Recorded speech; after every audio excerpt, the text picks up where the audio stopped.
ምስጋና ይሰማል? ይሰማኛል። ፈለግ ይሰማል። እንኳን ደህና መጣሽ። እንዴት አለሽ? እንኳን ደህና ቆያችሁኝ። አለው እግዚአብሔር ይመስገን። ኦኬ ምስጋና ጽፈሽልኛል አይደል? በውስጥ የጻፍሽልኝ ነሽ አይደል? አዎ የጻፍኩልኝ። እንኳን ደህና መጣሽ። በነገሮች ሁሉ ያበረታሽ እግዚአብሔር ስሙ የተመሰገነ ይሁን። እስኪ ምንድን ነበረ ታውሪኝ የፈለግሽው ጉዳይ? ሲነሱ ነገሮች ማውሪኝ ፕሊስ።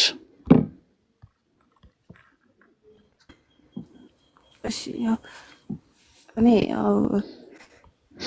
አንድ ሁለት ሰዎች ነበሩና ግብረ ሰዶማዊ ነበሩ። እኔ በማላውቀው ሁኔታ ነው አላወቃቸውም። እና ስራ አጋጣሚ ስራ ፈልጌ ነው እነሱ ጋር የሄድኩት እና ስራ አገኘው። እነሱ ጋር ተቀጠርኩ።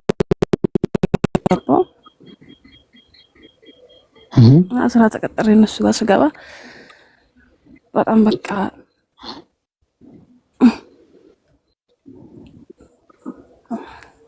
በከባድ ሁኔታ ውስጥ ያው እነሱ ግብረ ሰዶማዊ ናቸው።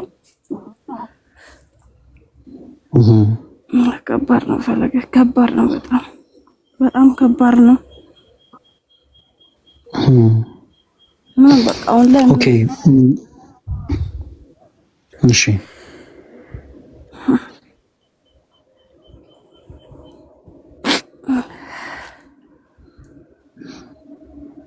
ምስጋና ይሰማል? ይሰማል ፈለግ ይሰማል። ኦኬ አይዞሽ፣ አታልቅሽ። እሺ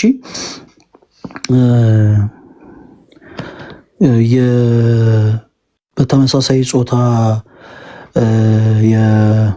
የሩካቤ ጥቃት ደርሶብሻል መሰለኝ አይደል ምስጋና? አዎ በጣም በሚያሳዝን ሁኔታ። በምን አይነት አጋጣሚ ነበር እንዲህ አይነት ነገር የተፈጠረው?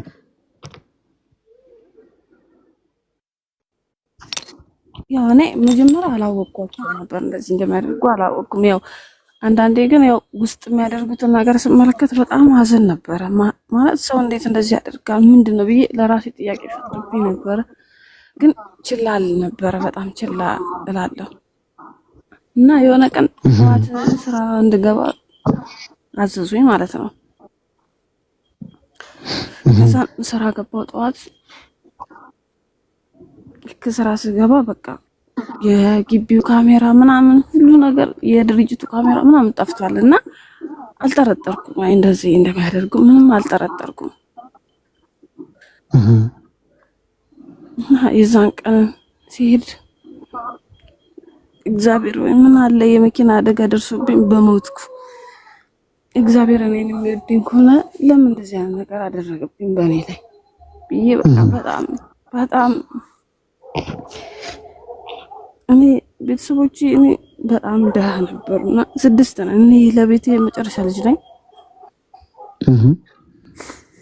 እና እናቴ ማገዶ ሸጣን ያሳደገችኝ። በጣም ከባድ ነው ፈለገ። እኔ አሁን ያለሁበት እውነት ግን እግዚአብሔርን ይቅር ይለኛል ፈለገ። አዎ ምስጋና፣ አዎ እግዚአብሔርማ ይቅር ባይ ነው ይመስለኛል። ያው ከነገሮች የተረዱት ነገር ድምጽ ይሰማል። በመጀመሪያ ይሰማል ፈለገ። ሶሪ በጣም የኔትወርክ እየተቆራረጠ ስለነበረ ነው ይመስለኛል። ነገሮችን ስታስረጅኝ የተረዳሁት ነገር ይሰማል አይደል ምስጋና? ድምጼ አዎ ትሰማለህ ፈለገ፣ ትሰማለህ። አዎ ነገሮችን ስትነግሪኝ የተረዳሁት ነገር የተፈጠሩትን ነገሮች በቃላት ደረጃ ማስረዳት ይመስለኛል ትንሽ አቅቶሻል። እና በመጀመሪያ የተፈጠሩትን ነገሮች ሁሉ ሳትፈሪ ደፍረሽ ስለመጣሽ በጣም እናመሰግናለን።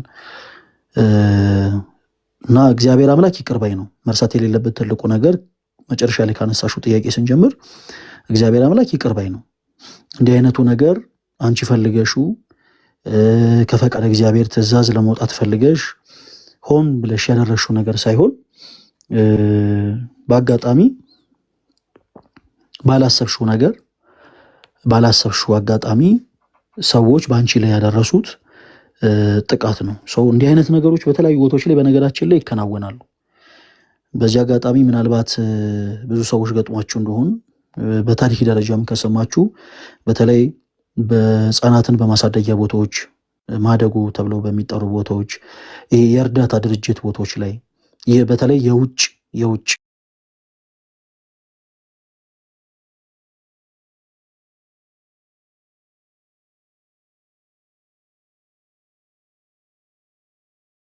ምስጋና ይሄን ነገር ሳታስቢ ነው የተፈጠረው። ፈልገሽው አይደለም የሆነው። ኢቭን እንኳን አንቺ ሳትፈልጊ ሳታስቢው ሳትወጥኙ እንዲህ አይነቱ ነገር የደረሰብሽ ይቅርና ህይወቱን ፈልገውት ህይወቱን ተመኝተውት የገቡትን ሰዎች ስንኳ ይቅር የሚል አምላክ ነው ያለን እግዚአብሔር።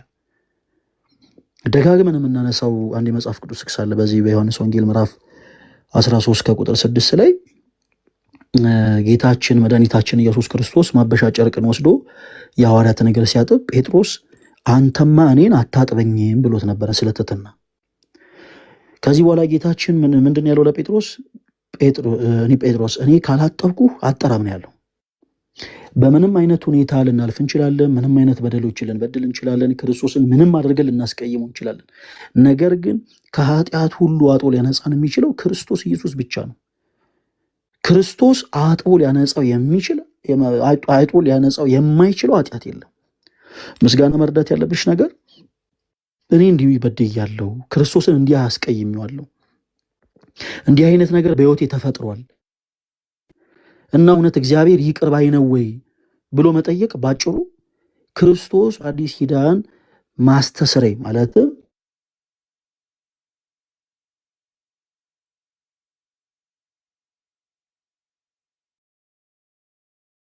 አድርጉት። እሺ በደንብ ፕሊስ ኮፒ ሊንክ አድርጉት። እንዲህ አይነቱ ጉዳይ በጣም ብዙ ሰዎች ቦታ ያንኳኳ ስለሆነ ማለት ነው፣ የብዙ ሰዎችን ቤት ያንኳኳ ስለሆነ ፕሊስ በደንብ ኮፒ ሊንክ አድርጉት። ሰው ምስጋና እንዲህ አይነቱን ነገር ፈልገሽው አስበሽበት ወጥነሽው ሆም ብለሽ ያደረግሽው ነገር አይደለም። በጋይስ ባካችሁን እንዳይቆራረጥ ፕሊስ በደንብ ኮፒ ሊንክ አድርጉ። እሺ ኦኬ፣ እግዚአብሔር ያክብረልን። በቤተ ክርስቲያናችን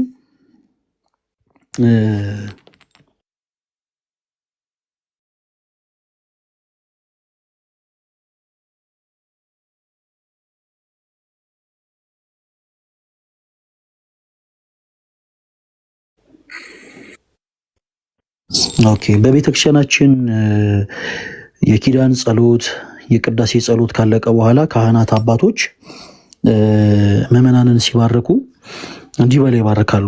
ጌታችን አምላካችን መድኃኒታችን ኢየሱስ ክርስቶስ ኃጢአትን ይቅር የሚል በደልን የሚደመስስ ለአባቶቻችን ለሐዋርያት በምድር ያሰሩት በሰማይ የታሰረ ይሆን ዘንድ በምድር የፈቱት በሰማይ የተፈታ ይሆን ዘንድ ስልጣነ ክህነትን የሰጣቸው ከልጅነት እስከ እውቀት አውቃችሁ በድፍረት አውቃችሁ በድፍረት ሳታውቁ በስተት በመዓልት በሌሊት በሐልዮ በነቢብ በገቢር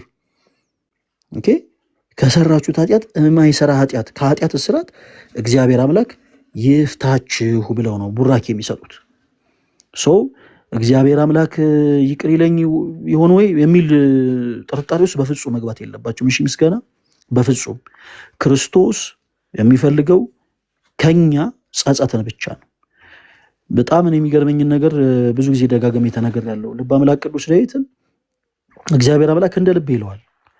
እንደ ልቤ በጣም ብዙ ቅዱሳን ከልጅነታቸው ጀምሮ ተጋለው ያለው ሳሉ በጣም ብዙ ቅዱሳን ብዙ ሕማምን በድንግልና ተቀበለው ያሉ ሳሉ ነገር ግን ቅዱስ ዳዊትን በመጽሐፍ ቅዱስ ላይ ያለውን ታሪኩን እንግዲህ ተጽፎ እናገኘዋለንና እንዲህ አይነቱን ነብይ እግዚአብሔር አምላክ እንደ ልብ ይለዋል እና ከዳዊት ምንን ቢያገኝ ነው እግዚአብሔር እንደ ልብ ያለው ቢሉ ጸጸቱን ነው። ጸጸቱን እና ምስጋና ባልሆኑ ነገሮች ህሊናሽን መውቀስ የለብሽም። እግዚአብሔር አምላክ ኃጢአትን ይቅር የሚል በደልን የሚደመስስ ንስሐን የሚቀበል አምላክ ነው። በዚህ አጋጣሚ በተመሳሳይ ጾታ ሩካቤ ህይወት ውስጥ ያላችሁ ምናልባት እንደ ምስጋና ጥቃት ደርሶባችሁ ሳትፈልጉት እንዲህ አይነቱ ነገር ደርሶባችሁ አይምሯችሁ እረፍት ያጣ ብዙዎች ትኖራላችሁ።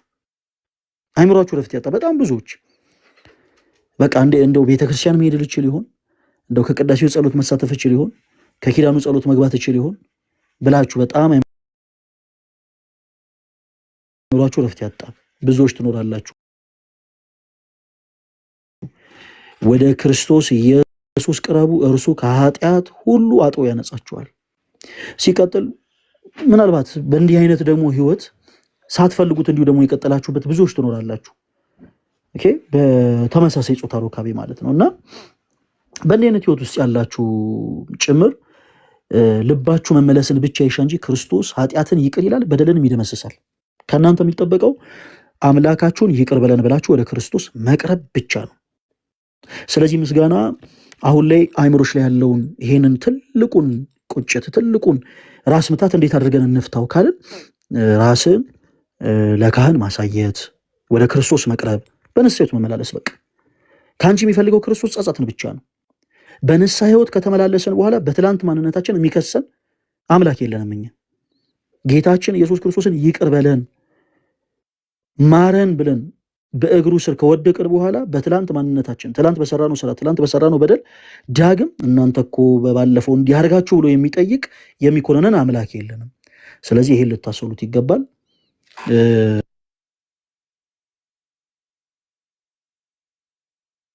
ፕሊዝ ምናልባት ትንሽ ኔትወርክ ከኔ ጋርም እየተቆራረጠ ስለሆነ ልደት የምትለው ነገር ካለ ለአንተ እድል ልስጣለህ። ልደት ይሰማል?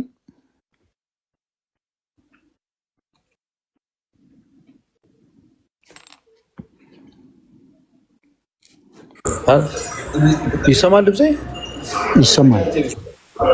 ያንተ ለምንድን ነው ለእኔ ብቻ የማይሰማኝ ተለይቶ?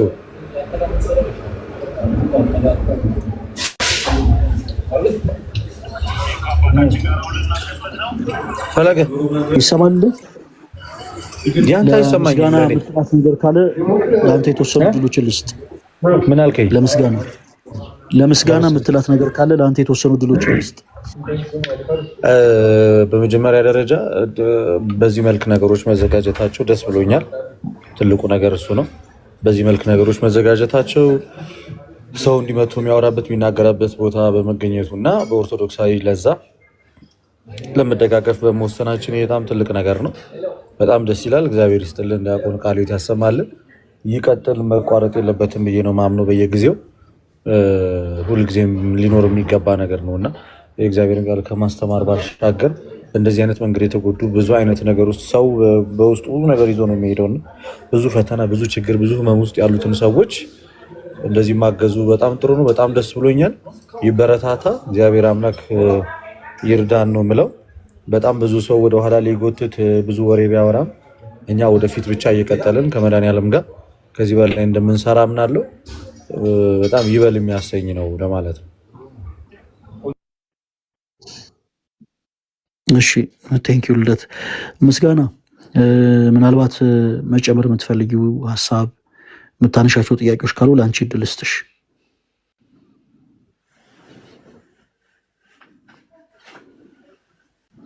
ምስጋና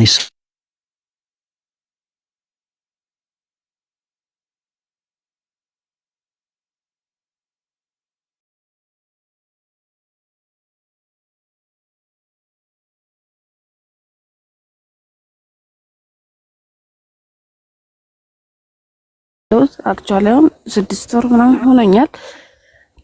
ስራ መፈለግም አልቻልኩም። ኢቭን እንኳን ሰውን እንኳን ሰላም ነው ማለት በጣም እየከበደኝ እና አይዞሽ ምስጋና። እሺ 23 ዓመቴ ነው እና ገና በ23 ዓመቴ ግን ቤት ውስጥ ቁጭ ብዬ ነው ያለሁት። ምክንያቱም ምንም ተስፋ የለኝም። እንደ ሰው ተምሬያለሁ፣ ተመርቄያለሁ። በጣም የሚያሳዝነው ምስጋናዬ ቅድም እንዳልኩሽ ምን አለ መሰለሽ፣ አሁንም አንድ በደንብ አጥርተሽ እንድታቂ የምፈልገው ነገር ሁለት አይነት ጸጸት አለ። እሺ ምስጋና ፕሊስ በደንብ አድርገሽ አዳምጪ። ሁለት አይነት ጸጸቶች አሉ። አንደኛው ጸጸት መልካም የሆነ ጸጸት ነው። ሁለተኛው ጸጸት ደግሞ መጥፎ ጸጸት ነው። መጥፎ ጸጸት ከአምላካችን ከእግዚአብሔር ዘንድ እንድንርቅ የሚያደርገን ነው።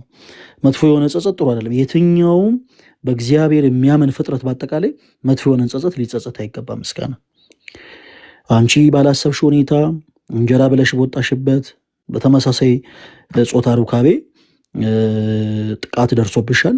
እንዲህ አይነቱ ነገር ፈልገሽው አስበሽው አቅድሽው የሆነ ነገር አይደለም፣ ሳታስቢ በሕይወትሽ የመጣ ነው።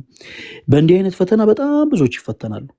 ታዲያ በእንዲህ አይነት ፈተናዎች እየተፈተናችሁ ሳለ መጥፎ የሆነ ጸጸትን የምትጸጸቱ ከሆነ እመኑኝ፣ ክርስቲያኖች እመኑኝ፣ በጣም ከባድ ነው የሚሆነው። ምክንያቱም መጥፎ የሆነ ጸጸት ራሳችሁን ነው እንድትወቅሱ የሚያደርገው።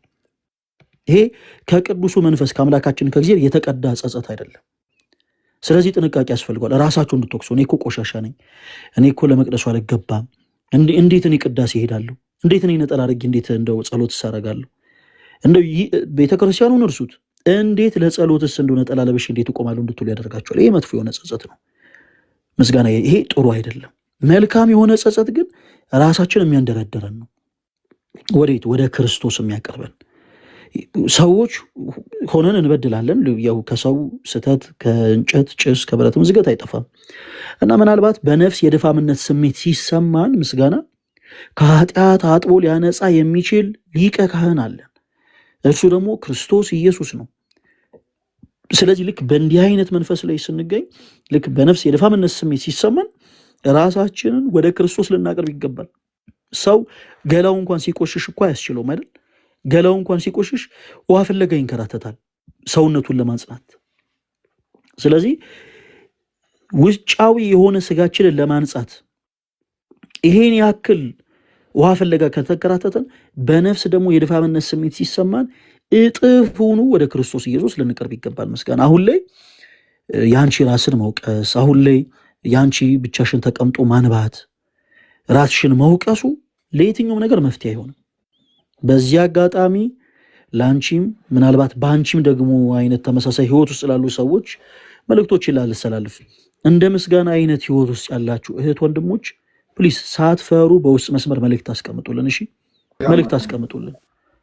እንዲህ አይነት አጋጣሚዎች በህይወታችሁ ድንገት ገጥሟችሁ ራሳችሁን ከቅድስት ቤተክርስቲያን ያገለላችሁ፣ ራሳችሁን ከአውደ ምህረቱ ያገለላችሁ፣ ራሳችሁን ከሰርክ ጉባኤ ያገለላችሁ፣ ራሳችሁን ነጠላ ከመልበስ ጧፉን አብርቶ ከመቅደሱ ከመመላለስ እህት ወንድሞቻችን እባካችሁን ወደ ቤተ ክርስቲያን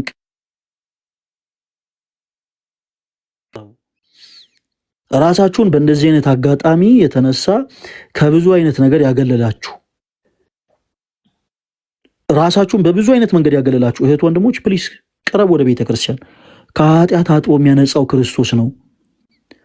ኃጢአትን በነገራችን ላይ ጥቃት የሚደርስባቸው ሰዎች ኃጢአትን ሰሩ አይባልም፣ ግን ያጣችሁትን ሰላም ስንኳ የሚመልስላችሁ ክርስቶስ ነው። ወደ ክርስቶስ ቅረቡ እና ምስጋና አሁን ላይ እነዚህ ከንቱ የሆኑ እንባዎችን ማፍሰስ የለብንም። ከንቱ የሆኑ ጩኸቶችን መጮህ የለብንም። ከንቱ የሆኑ ለቅሶችን ማልቀስ የለብንም። ይልቁኑ ከኃጢአታችን አጥቦ ሊያነጻን የሚችለው ክርስቶስ ስለሆነ ወደ እሱ እንቅረብ። እንደ ማርያም ዘነይን ረዥም ዓመት ስጋዋን በመሸት ትኖር ነበር። ረዥም በመሴሰን በኃጢአት መንገድ በመመላለስ ረዥም ዓመት ኖራ ነበር። ልክ መመለስ የፈለገችበት ታይም ላይ ግን በቃ ወሰነች። ከንቱ የሆነ ለቅሶ ቤቷ ተቀምጣ አላለቀሰችም። የጸጸት ለቅሶን አለቀሰች። ከንቱ የሆነ እንባን አላፈሰሰችም። የጸጸትን እንባን አፈሰሰች። ከዛስ ራሷን ወደ ክርስቶስ አቀረበች። ምስጋና በእግሮቹ ስር ተደፋች። በእንባዋ የክርስቶስን እግር አጠበች። ሽቶ ማርከፈከፈችለት። ኃጢአቷን ሁሉ ክርስቶስ ይቅር አላት እና ምስጋና አሁን ላይ ያጣሽውን ሰላም ሊመልስልሽ የሚችለው ከንቱ የሆነ ጸጸት አይደለም። ምናልባት በቤትሽ ተቀምጠሽ ስራ ሳትሰሪ ከሰዎች ራስሽን ገድበሽ ከተለያዩ ነገሮች ራስሽን አቅበሽ የምትዩ ውሉ አይደለም። ያጣሽውን ሰላም ይመልስልሽ። ያጣሽውን ሰላም የሚመልስልሽ የሰላሙ ንጉሥ ሊቀ ካህናችን ክርስቶስ ኢየሱስ ብቻ ነው። ስለዚህ ወደ እርሱ ልትቀርቢ ይገባል። ዓለም የነጠቃችሁን ሰላም ክርስቶስ ብቻ ነው የሚሰጣችሁ። በነገራችን ላይ ክርስቲያኖች ክርስቶስ ብቻ። ስለዚህ ወደ ቤተ ክርስቲያን መቅረባችሁ እንዳትረሱ፣ ወደ ክርስቶስ መቅረባችሁ እንዳትረሱ።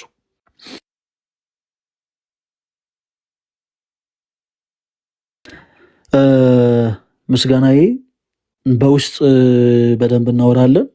በተለያየ አይነት ሁኔታ ላይ ያሉ እንዲያዘኑ ሰዎችን አጋጣሚ ጠብቀው ላልሆነ ለግላዊ ጥቅም ሲሉ የተለያዩ መልእክቶችን የሚያስቀምጡ ሰዎች ይኖራሉ። ምስጋናዬ በቻልሽው አቅም ሌሎች መልእክቶችን ፍጹም ክርስቲያናዊ የሆኑ ካልሆኑ በስተቀር ሌሎች መልእክቶችን ባለመመለስ ራስሽን ከተለያዩ ነገሮች ጠብቂ። እስከዛው እዚሁ ከሆንሽ እናወራና ካህን እናገናኝሻለን። በነሳው ትመላለሻለሽ። ዳግም ከክርስቶስ ጋር ትታረቂያለሽ። ያጣሽውን ሰላም መልሶ ክርስቶስ ይሰጥሻል። በአንዳች እንዳትጨነቂ። እሺ ምስጋና ትልቁ ነገር አሁን ደስ ሊልሽ የሚገባው ነገር ምንድን ነው? ልብሽ በቃ ወደ ክርስቶስ መቅረብ ነው የሚፈልገው። ልብሽ የናፈቀው አሁን የእግዚአብሔርን መቅደስ ነው። ልብሽ የናፈቀው ጨለማ ቤቱን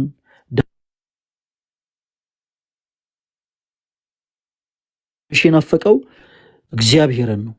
ልብሽ የናፈቀው እግዚአብሔርን ስለሆነ ልትደሰች ይገባል። ምሽታ ቤቱን አይደለም ልብሽ የናፈቀው፣ አሸበልገዴ የሚባልበትን ቦታ አይደለም ልብሽ የናፈቀው። ልብሽ የናፈቀው የእግዚአብሔርን መቅደስ ነው። በዚህ ደግሞ ደስ ይበልሽ። በውስጥ እናወራለን። እሺ ምስጋናዬ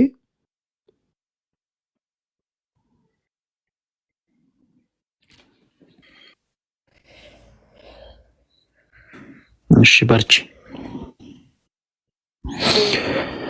ኦኬ ልደት ያስገባው ሰው አለ? የሚያዘጋጀው ፕሮግራም በሚገባ የሚመለከተው ሰው ነው እና እንድታወራው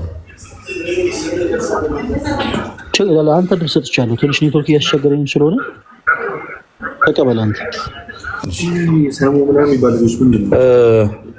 ወንድማች ሀይ ሰላም ብያለሁ። ሀይ አለን፣ እግዚአብሔር ይመስገን። በእርግጥ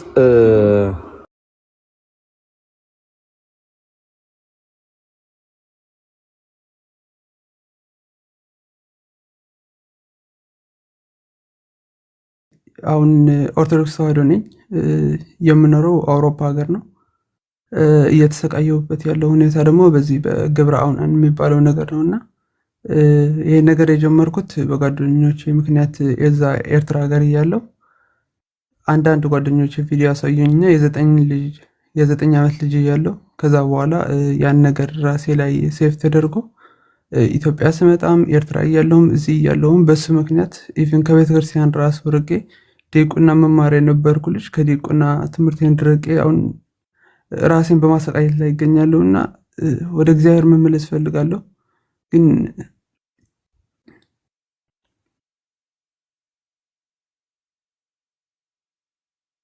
ይሰማል። ጨረስክ እንዴ ወንድሜ? አያለው እናም ጸሎት አድርግ ነበር ሁሌ ጠዋት። ግን በዚህ ምክንያት አሁን ከእግዚአብሔር ራሱ እየራቅኩኝ መጣሁ። ጸሎት ማድረግ አቆምኩ። ንስሐ አባቴ ነበር። ከንስሐ አባቴም ርቄ ከቤተክርስቲያን ርቄ አሁን የምገኘው በቃ ራሴ አንድ ቤት ውስጥ ቆልፌ ነውና ይህን ነገር እኔ ላይ ወደ 9 ዓመት አልፎታልና ይህን ነገር ማቆም እፈልጋለሁ። ግን ማቆም አቅቶኛልና እንድታግዙኝ ነበር።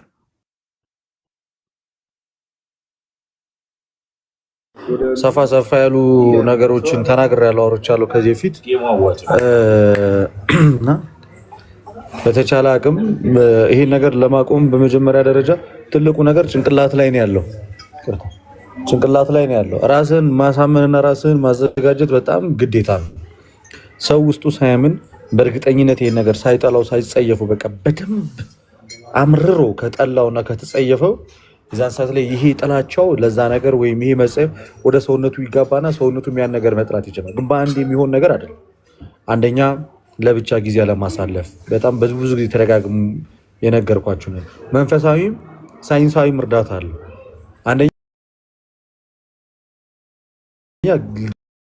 አንደኛ ሰዎች ጋር መቀላቀል፣ አልጋ ላይ ረጅም ሰዓት ለብቻ ለመሆን፣ ሻወሩ ቤት ሲገቡ መዝሙር እየሰሙ ወይም ሌላ መንፈሳዊ ክንውኖችን እያደረጉ ሻወር መውሰድ። በተቻለ አቅም የፖርኖግራፊክ ሳይቶችን ሎክ ማድረግ ይቻላል። ማድረግ ሰው ወስኖ ቆርጦ ያንን ነገር ሎክ ማድረግ እና የመጀመሪያዎቹ ሳምንቶች ላይ በተቻለ አቅም አምሽቶ ወይ ደግሞ በተለያየ አይነት ስራ ቢዚ ሆኖ ልክ እንቅልፍ ድክም ሲልና ሰውነት ዛለ ሲል ወደ እንቅልፍ መሄድ፣ የተለያዩ አይነት ፊልሞችን አለመመልከት። ፖርኖግራፊ እንዳለ ሆኖ ሌላ በጣም የሆነ ሴክሹዋል የሆኑ ሙቪዎችን አለማየት፣ ራስን ተጋላጭ አለማድረግ። ከተቻለ እና ጮኛ ካለች ማግባት፣ አግብተ መወሰን። ከዛ አግብተ ከሚስት ጋር በዚህ ነገር በፍጹም ኖ እና ቅዱስ በሆነ ጋብቻ ራስን ሚስትንም በጋራ መደሰት። ከዛ ውጪ ግን ከባድ ነው። ሌላኛው ስግደት፣ ጾም፣ ጸሎት። ጠዋት ለምሳሌ ይሄ ነገር ሊያስቸግር የሚችለው ወይ ጠዋት ነው ወይ ማታ ነው ወይ ብቻህን ስትሆን። ብቻውን ካልሆነ ሰው እንደዚህ አይነት ነገሮች ላይ ገባ ይችላል። ማታ ከመተኛት በፊት የተወሰነች ጸሎት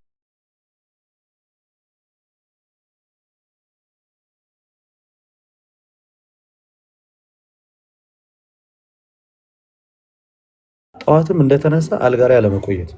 ከእንቅልፍ ነቃረ ተፈርስቲንግ ማድረግ ያለብህ የቤተክርስቲያን አባቶችም ሲናገሩ ራስን ነው መባረክ ያለብህ በመስቀል ምልክት ባይዜ ታማትባለህ። ከዛ ራስን በትምህርት መስቀል አማትበህ ቀንህን ትጀምራለህ። በዛም ሰላማዊ የሆነ ነገር ይመጣል። ትግል አለው ሰውነት አምጣ ይልል ይችላል፣ ግን ኖ ማለት አለብህ። ልክ ይሄን ነገር ገና ሰውነት መፈለግ ሲጀምር ኖ፣ ልክ ይሄን ነገር ሲጠይቅ ኖ እያልክ መታገል።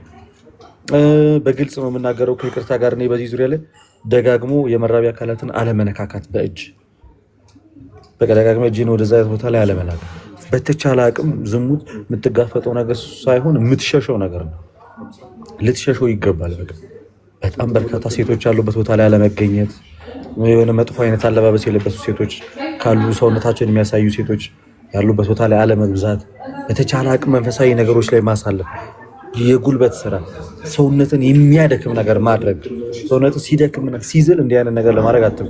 ጂም ኤሮፕ ከሆነ ያለው ስፖርት መስራት፣ ከስራ ውጭ ስፖርት ቤት ሂድ፣ ስራ ስፖርት ይድከምህ ምናምን ከዛ ወደ ቤትና ከዛ በዛ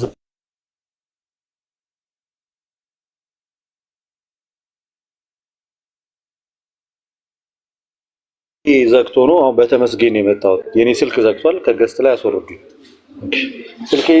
ስልኬ ዘጋና በዚህ መጣው። የኔ ስልክ ዘጋ። ይቅርታ የኔ ስልክ ስለዘጋ ነው። እና ምን ልልህ ፈልጌ ነው መሰለህ፣ ባጭሩ እኚህንና እኚህን የመሳሰሉትን ነገሮች ማድረግ ይኖርብሃል። ትልቁ ጠላት የእጅ ስልክ ነው። ሲቀጥል ብቻህን መሆን። ለእንደዚህ አይነት ነገር ተጋላጭ የሚያደርጉት ነገሮችን አቮይድ ማድረግ። ብቻህን አትሁን። ከሰዎች ጋር ዋል። ከሰዎች ጋር መዋል ባትችል ቤትህ ውስጥ ቤትህን ይሆናል አይደል ስራ የምትሰራበት አድርገው፣ ወይ ስፖርት ቤት አድርገው፣ ወይ ጸሎት ቤት አዘጋጅለት፣ ወይም በመዝሙር በመንፈሳዊ ነገሮች አጥለቅልቀው። በቃ እና ያን ነገር ሰውነትህ አዳፕት ሲያደርገው ፈልጎ እምቢ ስትለው ፋይናሊ ትቶ ይሄዳል። ተግባባ። በአንድ የሚቆም ነገር አይደለም። ቁርጠኝነት ይፈልጋል። ለምሳሌ አሁን ከዛሬዋ ሰዓት ትጀምራለህ መጸየፍ። ይሄን ነገር እስከ መቼ ነው እኔ በዚህ ነገር ውስጥ የምጠቀም? ጥላው ያንን ነገር ተጸየፈው በጣም እና ጸሎት አድርግበት፣ ስገድበት፣ ጹም። ሰውነትን ካደከምከው ትወጣለህ ከዚህ ነገር እመነኝ። እና ይሄን ነው የምለው። እግዚአብሔር ያክብርልኝ።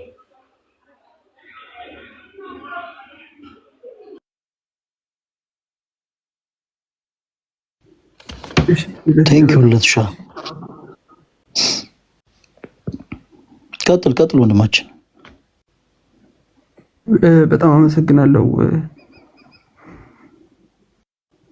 ያው ይህ ነገር በጣም ብዙ ጊዜ ሞክሬያለሁ፣ ግን አንዳንዴ ድምጽ አይሰማም።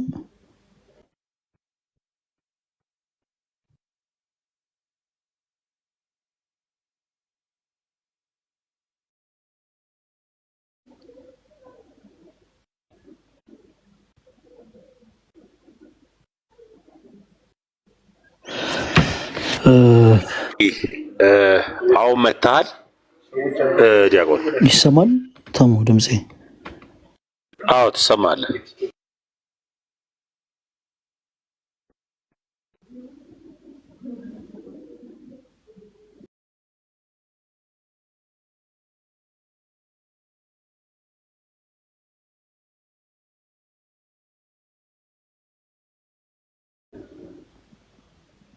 አሁን ይሰማል።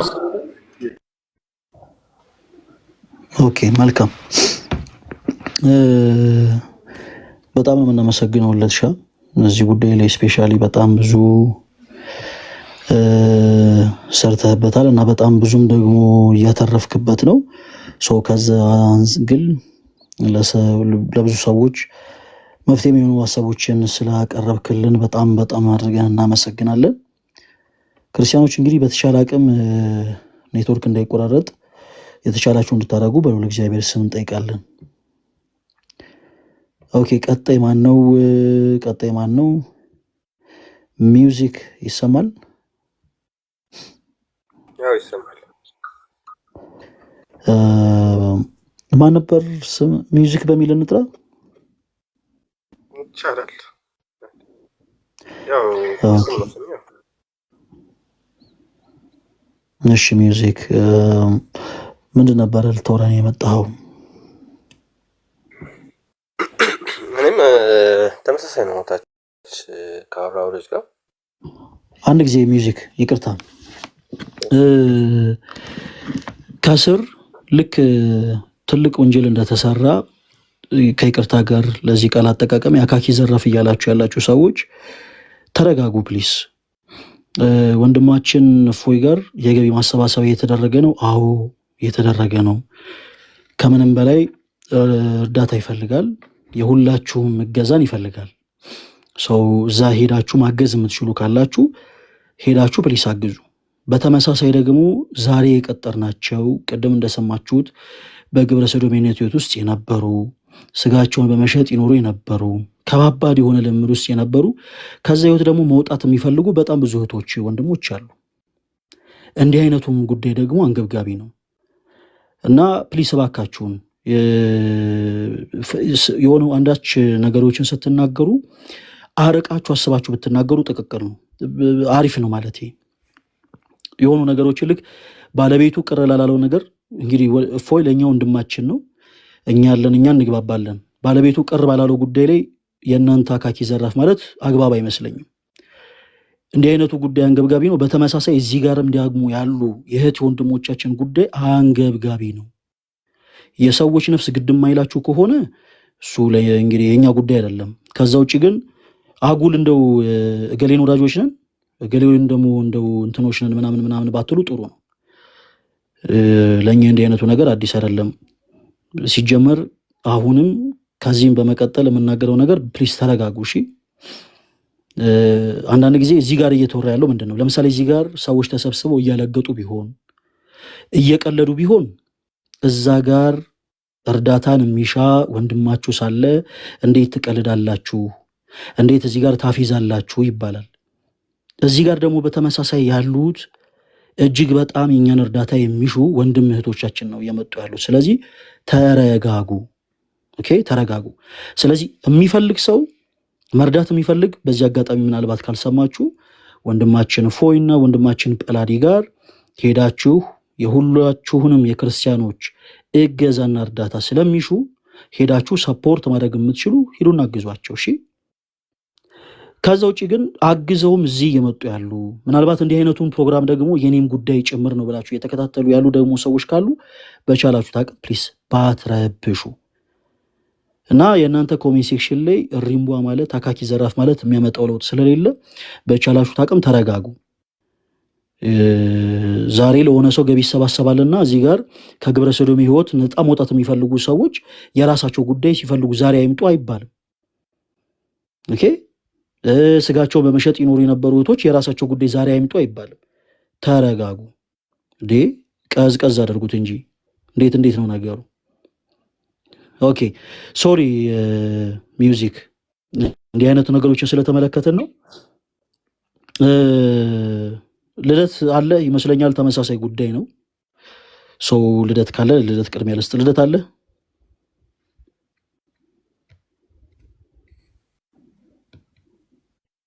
ኦኬ እሺ፣ ልደት የለም። ሚውዚክ እንደምን አለ? እስኪ በደንብ አድርገህ አውራን አለ ልደት እየነዳ ነው ፈለግዬ። አንድ ጊዜ እንትን ይበልና ይቀጥላል በዚሁ። እሺ መልካም። ሚውዚክ እንኳን ደህና መጣ። እንኳን ደህና ቆያችሁ። መልካም ኦኬ። እስኪ ምን አይነት ጉዳይ ነበረ ልታወራን የነበረው? ያው እስከ ዛሬ በጣም ያስቸገረኝ የነበረ ጉዳይ ስለነበረ ነው። አንደኛው ግብረ አውናን ማስተርቤሽን ሴጋ የሚሉት ማለት ነው። ሁለተኛው ደግሞ ቁማር ነው። ሁለት ነገር ነው። በጣም እየተፈተንኩኝ ያለሁት በግብረ አውናኑ ስነግርህ ኤግዛክት የጀመርኩበትን ቀን አላስታውሰውም፣ ግን በ12 ዓመቴ እንደዛ አካባቢ እንዳለው በዛን ጊዜ እንደጀመርኩ ትዝ ይለኛል። አሁን ላይ ያለሁበት ዓመተ ምህረት 25 ዓመቴ ነው። ኦልሞስት ወደ 13 ዓመት ያክል ይህን ነገር ስፈጽም ነበረ። ቁማሩም ኦልሞስት ከዛ እድሜ ጀምሮ ማለት ይቻላል ከ8ኛ ክፍል 2008 ጀምሮ በቃ ኦልሞስት እንደዛ አይነት ውስጥ ነው የነበርኩት። ነገሩ ተባብሶ አንድ በዚህ ነገር ይሄ ራስን ወደ መጥላት፣ ከሴቶች ጋር አለመቅረብ፣ ሴት እንደ ጦር ለመፍላት እንደዚህ አይነት ነገሮችን ያመጣል። ለማቆም ብዙ ነገሮችን ሞክሬያለሁ። ብዙ አይነት ቪዲዮዎችን አይቻለሁ። የቤክሰንም አይቻለሁ፣ የውጭ ቪዲዮዎችንም አይቻለሁ። ብዙ ነገሮችን ሞክሬያለሁ። ኢቨን ሁላ ይህን ነገር ከፈጸምኩኝ ብረት ምጣድ ላይ እጄ አቃጥላለሁ። እንደዛ ብዙ እስከመወሰን ድረስ። ግን ያንን ነገር ከፈጸምኩኝ በኋላ ራሴ ላይ እንደዚህ አይነት ነገር የመወሰን አቅሙ አይኖረኝም። ስለዚህ ተወዋለሁ። በንስሐ ሞክሬያለሁ። ከአንድም 2-3 ጊዜ ሞክሬያለሁ። ግን አብዛኛውን ጊዜ ይሄኛውን ነገር የንስሐ አባቶች አያውቁትም ስልህ ምን ያህል ከባድ እንደሆነ ሰው በእንደዚህ አይነት ሱስ የተጠቃ እንደሆነ አያውቁትም። ሱስ ሲባል እነሱ የሚመስላቸው ብዙ ጊዜ የጫት የሲጋራ ነው። የመጀመሪያ ጊዜ ንስሐ ሲገባ የ1 ሳምንት ቀን ነው ነው። ያቺ 1 ሳምንት ድረስ ታገሳለሁ። ለምን እንደሆነ አላውቅም። ያ የሚፈታተነኝ ነገር አይኖርም ለ1 ሳምንት። ልክ ቀኖናን እንደጨረስኩኝ ግን ያ ነገር በጣም ተመልሶ ይመጣል። በጣም ያስጨንቀኛል። ለመጨረሻ ጊዜ ንስሐ የገባሁት የአሁኑ ፋሲካ ጊዜ ነው። 1 ወር ምናምን አካባቢ ሲቀረው እና ንስሐ ስገባ ስነግራቸው መጀመሪያ አልተረዱኝም።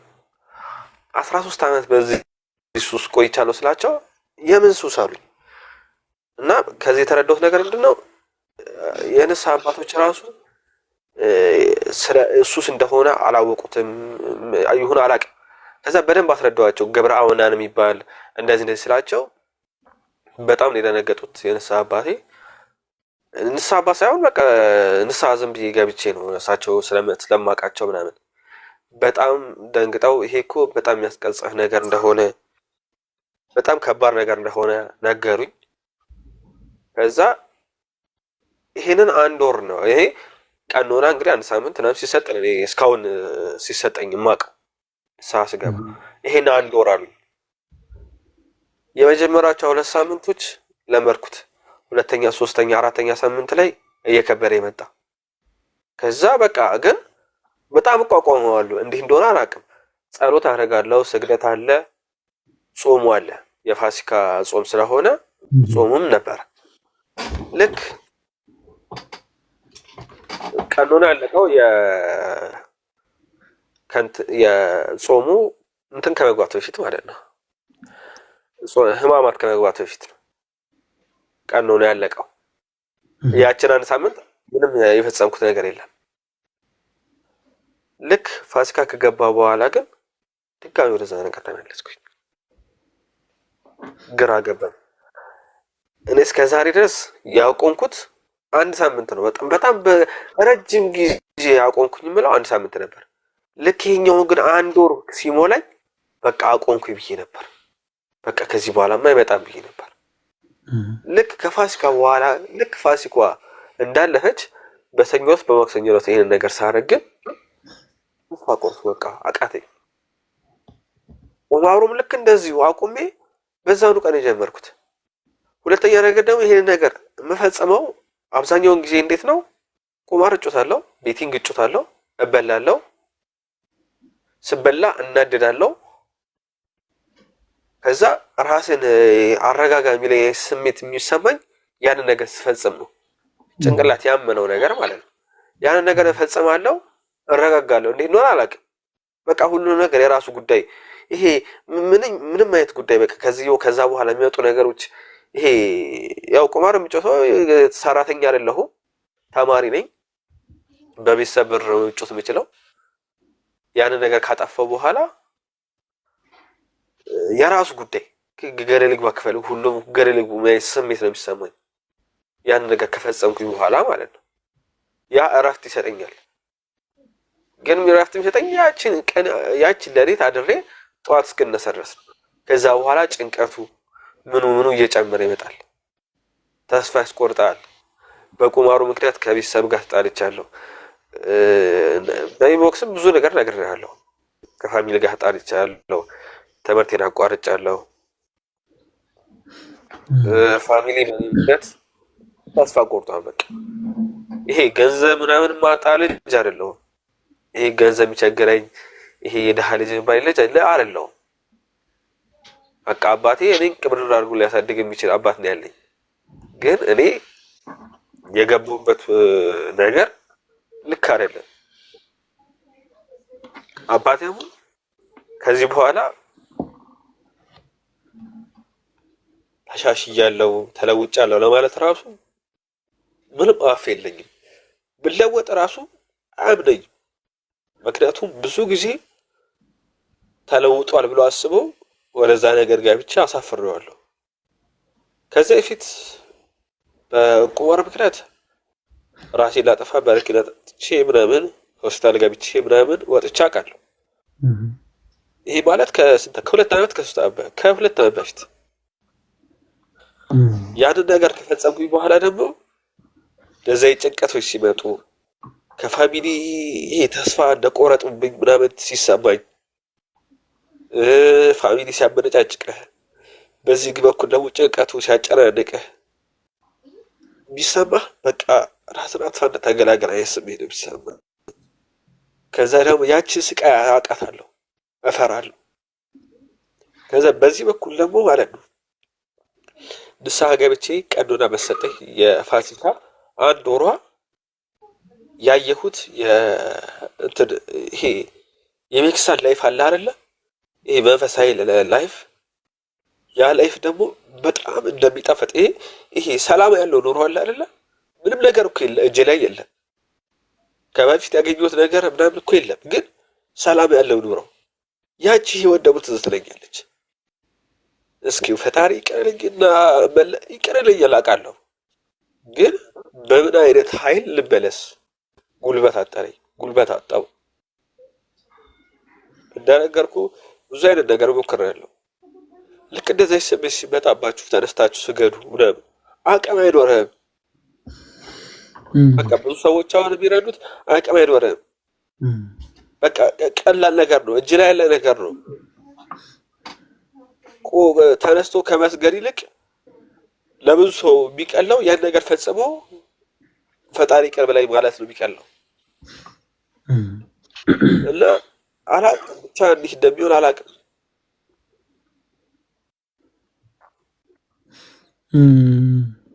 ማን ነበር ያልከኝ ስምህን?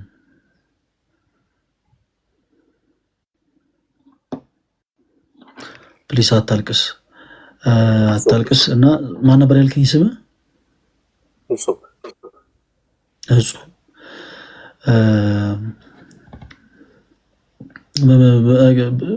በጣም ስላወቅኩ ደስ ብሎኛል። ምን አለ መሰለህ እጹብ፣ ትልቁ ነገር በጣም ልትደሰትበት የሚገባው ነገር ምንድን ነው? ልብህ በጸጸት የተሞላ ነው። ልብህ አምላክን እግዚአብሔርን የሚናፍቅ ነው። የእግዚአብሔርን አይደለም የወላጅ አባትህን ራሱ ፈቃድ መፈጸም የምትፈልግ ሰው ነህ። ልብ ያንን ይሻል እና በዚህ በጣም ልትደሰት ይገባል። እንደ አይነቱ ነገር የብዙ ሰዎች ፈተና ነው። ምን አለ መሰላችሁ፣ ሰዎች በብዙ አይነት ነገር ይፈተናሉ። የሁሉም ሰው ፈተና አንድ አይነት አይደለም። በብዙ አይነት ነገር ግን ይፈተናሉ። በብዙ አይነት ነገር እንዲህ አይነት ከባድ የሆነ ልምምድ ውስጥ ሆነን እንዴት ብለን ከእንደዚህ አይነት ልምምድ እንውጣ ለሚለው ጉዳይ ግን እኛ ከምንነግራችሁ ነገር ይልቅ እጹብ የእናንተ ተጋድሎ ትልቅ ወሳኝነት አለው። ትልቅ ወሳኝነት በቤተክርስቲያናችን ቅዱስ ያዕቆብ የተባለ አንድ አባት አለ። ሐዋርያው ያዕቆብ ሳይሆን ቅዱስ ያዕቆብ የተባለ አባትና በምናኔው የታወቀ አባት ነው። ድውያንን ይፈውሳል፣ ጎራርን ያበራል፣ ጎባጦችን ያቀናል። ከባቱ ወጥቶ የማያውቅ ቅዱስ ነውና በአንድ ወቅት በሴት ተፈትኖ በፍትወት ወድቆ በሩካቤ ስጋ ከእርሷ ጋር ተገናኝቶ ኃጢአቴን አወቀችብኝ ብሎ እሷንም ጭምር ገሎ በኃጢአት ላይ ሌላ ኃጢአትን ደርቦ ሰርቶ ከአምላኩ ከእግዚአብሔር ጋር ተጣልቶ የነበረ ሰው ነበረ። ነገር ግን የመጀመሪያ የተራመደው እርምጃ ምንድን ነበረ? ከብዙ ጊዜያት በኋላ ንስሐ። በንስሐ ሕይወት ከአምላኩ ከክርስቶስ ጋር ታረቀ። ከዛ ግን ተጋድሎንም ጨመረበት። አንዳንዴ ተጋድሎ በጣም ወሳኝነት አለው። በቤተ ክርስቲያናችን አጽዋማት በነገራችን ላይ ሲደነገጉ የተደነገጉት እንዲሁ ዝም ብሎ በዘፈቀድ አይደለም። የኛ ትልቁ ጠላታችን ክርስቲያኖች ስጋችን፣ ትልቁ ጠላት ለሰው ልጅ ትልቁ ጠላቱ ስጋው፣ ስጋና ነፍስ። ይሄ አርም ሪስሊንግ ታውቃላችሁ? እጹብ አርም ሪስሊንግ ልክ እንደዚህ የተያያዙ ናቸው። አርም ሪስሊንግን ከተመለከታችሁ በጥንካሬ የተሞላው ሰው ያው ደከም ያለውን ይረተዋል። ይሄ እጅ በእጅ መጣጣል ማለት ነው። ነፍስና ስጋ ልክ እንደዚህ የተያያዙ ናቸው። ነፍስ ስጋን ልታሸንፋት አትችልም። ስጋም ነፍስን ልታሸንፋት አትችልም። ስጋ ነፍስን ልታሸንፍ የምትችለው እኛ ወደ ስጋ ስናደላ፣ ነፍስ ስጋን ልታሸንፋት የምትችለው እኛ ወደ ነፍሳችን ስናደላ። በደንብ አድርገህ እጹብ ከተመለከትክ ሁሉ ነገር ኦብዘርቭ ካደረግክ በደንብ ልብ ብለህ ካየህ የሆኑ ጊዜያት ላይ ነገሮች ሁሉ ጤናማ ሆነው የሚያልፉት ሰከን ብለህ የምታልፈው አንተም ለነፍስህ የምታደላበት ሞመንቶችና ወቅቶች ስለሆኑ ነው። በነዛ ጊዜያት ላይ ነው ለነፍስ ስለምታደላ ነፍስ ስጋን አሸንፋ ከስጋ ፈቃድ ይልቅ የነፍስ ፈቃድ በአንተ ላይ አይላ እነዛን ሁሉ ጊዜያት በሰላም የምታሳልፈውና እንዲህ አይነት ፈተኖች በጣም ከባዶች ናቸው። አሁን ስገድ ወይም ደግሞ የሆነን ጸሎት አድርግበት ምናምን ይሄ ሁሉም ሰው ሊልህ የሚችለው ነገር ነው። አሁን እኛ ግን ምናልባት ለየት አድርገን ልንነግርህ የምንችለው ነገር ምንድነው መሰለ? ከኃጢአት ሽሹ ነው የሚለው በነገራችን ላይ መጽሐፍ ቅዱስ። ከኃጢአት ሽሹ ማለት ሁላችንም። ለምሳሌ እኛ አገልጋዮች ነን ክርስቲያኖች። ምናልባት አገልግሎት ላይ ያላችሁ እህቶች፣ ወንድሞች ሁላችሁም ታውቁታላችሁ። እያንዳንዱ አገልጋይ ለምሳሌ ወንድ ከሆነ በሴት ይፈተናል፣ ሴት ከሆነች በወንድ ትፈተናለች። የአገልግሎታችሁ ህይወት በአጠቃላይ በሆነ አንዳች በሆነ ፈተና ይፈተናል። ስለዚህ ለምሳሌ አንድ አገልጋይ አይ እንደው እቺ ልጅ ወዳኛለች እና ምናምን ብሎ ስሁት ወደሆነ መንገድ መሄድ ከሆነ እግዚአብሔር ከሰጠውም ጸጋ ጎሎ ትልቅ በረከትንም ያጣል። ነገር ግን ከዛ ኃጢአት የሚሸሽ ከሆነ ምን ማለት ነው? ወደ እሱ የሚመጡትን ነገሮች በአጠቃላይ ብሎክ አድርጎ ሰርክሉን አጥቦ ግን አገልግሎቱ ላይ ፎከስ የሚያደርግ ከሆነ ግን በአገልግሎቱ ላይ ጸንቶ ይቀጥላል ማለት ነው። በተመሳሳይ እጹብ ተጋድሎን ይሻል። እንዲህ አይነቱ ጉዳይ ተጋድሎን ይሻል። ምን ማለት ነው? ተጋድሎን ይሻል ማለት እንዲህ አይነቱን ኃጢአት እንዲህ አይነቱ ልምምድ ልንተገብር ከምንችልበት ነገር ሁሉ ራሳችንን ማቀብ ይፈልጋል። ማቀብ። በነገራችን ላይ ጾም ምን ማለት ነው ተወዳጆች? ለምሳሌ ከምግብ እንቆጠባለን አይደል? ስንጾም ከምግብ መቆጠብ ማለት ስጋችን ምግብን እየፈለገ ስጋን ምግብ መከልከል ማለት ነው። በቃ ይሄ ክርስቲያን ተጋድሎ ነው። እያንዳንዱ ክርስቲያን ደግሞ እንዲህ አይነቱን ነገር ሰውነቱን ሊያለማመድ ይገባል። እጹብ እመነኝ፣ እንዲህ አይነቱን ነገር ገና ካሁኑ ሰውነትህን እየገራኸው ነፍስ በስጋ ላይ እንድታይል እያደረገ ካልቀጠልክ በጣም ከባድ ነው የሚሆነው። ቅድም እንዳልከው ትዳር ሁሉ አለመመስረት፣ እንዲህ አይነቱ ችግር በነገራችን ላይ በጣም ብዙ ሰዎችን የገዛ የትዳር ህይወታቸው ላይ ሁሉ ሳይቀር ተጽዕኖ ይፈጥራል። ምን ለማለት ፈልጌ ነው? ትዳር ሁሉ እንዳይመሰረቱ ያደርጋቸዋል። ትዳር የሚባል ነገር እንዳይኖራቸው የገዛ ህይወታቸው ምስቅልቅሉ እንዲወጣ ያደርጋል። ስለዚህ ራስን ማቀብ ይፈልጋል። ራስን ማቀብ ስጋን ቆንጠጥ ማለት ያስፈልጋል። ለምሳሌ በወታደር ቤት ወታደሮች ከባድ የሆነ ልምምድን ያደርጋሉ። ሀገርን ስለሆነ የሚጠብቁት፣ ዳር ድንበርን ስለሆነ የሚጠብቁት ከባድ የሆነ ልምምድን ያደርጋሉ። በጣም ከባድ የሆኑ ልምምዶች። እነዛ ሁሉ ልምምዶችን እየተደሰቱ ሰውነታቸው ደስ እየተሰኘ አይደለም የሚያደርጉት። በጣም በስቃይ በረሃብ በጥማት እያለፉ ነው እንዲህ አይነቱን ስልጠና የሚሰለጥኑት። ሰውነታቸው ውሃ መጠጣትን እየፈለገ ውሃ ሳይጠጡ ረዥም ጊዜያትን ይጋደላሉ። ሰውነታቸው ምግብ መብላትን እየፈለገ እኛ በከተማ የምንበላቸውን ይሄ በጣም እንደው ለዓይን የሚያሳሱ ምግቦችን ሁሉ ሰውነታቸው እየፈለገ ደረቅ እንጀራ እንኳን እየደረቀ ሲነካ ስብር የሚል እንጀራ እንኳን ሳይመገቡ ሰውነታቸውን እየቀጡት ደም ከሰውነታቸው እየፈሰሰ ከባድ የሆኑ ልምምዶችን ይለማመዳሉ። ያ የተለማመዱት ከባድ ልምምድ ጦርነት በመጣ ጊዜ ወይም ደግሞ እነሱ ሞትን በሚገፈጡበት ታይም ላይ ከነዛ ከሞት ወጥመዶች ሁሉ እንዲያመልጡ ይረዳቸዋል። ስለዚህ አሁንም በመንፈሳዊነት እኛም በጣም በከባድ ፈተና ውስጥ ያለን ሁላችንም ክርስቲያኖች ሰውነታችን ገና ካሁኑ ከባድ የሆነ እንዲለምድ ማድረግ አለብን። ቅድም እንዳልኩት ለምሳሌ ጾም፣ ከምግብ መታቀብ፣ ሰውነታችን ምግብ እየፈለገ ምግብ መከልከል እንደሆነ ሁሉ በነገራችን ግብረ ሕማማት ብቻ አይደለም። ከተለያዩ ሴቶች ጋር በሩካቤ ስጋ ለምሳሌ የምትተኙ ወንድሞች ካላችሁ፣ ከተለያዩ ወንዶች ጋር በቃ መተኛት የሚያስደስታችሁ እህቶችም ካላችሁ፣ ከእንደዚህ አይነት ህይወት መውጣት ብትፈልጉ ከሆነ ሰውነታችሁ እንዲህ አይነቱን ነገር እየፈለገው ገድቡት። በቃ አለለ ሰውነት ትንሽ ስጋ መቆንጠጥ ይፈልጋል፣ ምዝለጋ ማለት ነው።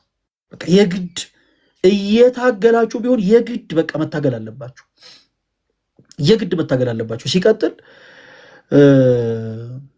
ምንድነው ከምን ዋለች ጥጃ ምን ተምራ መጣች ይባላል። ስለዚህ ለምሳሌ ለዝሙት ቀስቃሽ የሆኑ ነገሮች ባሉበት አካባቢ ላይ ሰዎች እየዋሉ ከዝሙት ልርቅ ይችላሉ ማለት አይችሉም።